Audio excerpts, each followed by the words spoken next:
Local immigration advocates say they are on high alert now and into the weekend, preparing for what they say could be massive raids in Central Texas. That's after an executive order by President Donald Trump changed the way immigration and customs enforcement officials operate.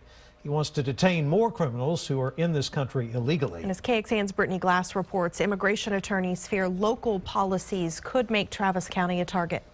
It's a strong message. There are massive raids coming to Austin and the Central Texas area. Immigration attorneys say it's no surprise Travis County could be a target. ICE is not happy with our sheriff's position as far as the sanctuary, calling it a sanctuary city and not fully cooperating with ICE. So they're bracing for impact, telling their clients to prepare now and get their affairs in order. We're trying to organize as attorneys for our clients and trying to get the word out for them not to sign removal orders, to speak to an attorney, to ask for a hearing before an immigration judge. For immigration activists, it's the same story. Don't open your door if there isn't a warrant. Make sure that your kids don't open the door as soon as the door is knocked.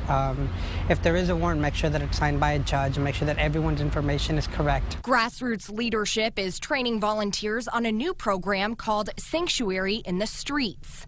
Its purpose?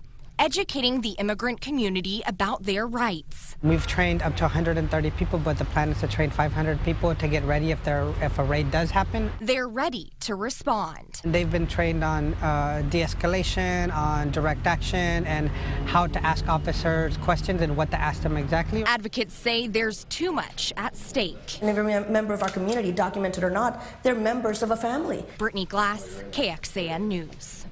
Immigration and Customs Enforcement, or ICE, says its main focus is on finding criminals who pose the most significant threats to national security and to public safety. We looked through their online records. In the last fiscal year, ICE removed some 240,000 people who were in the country illegally.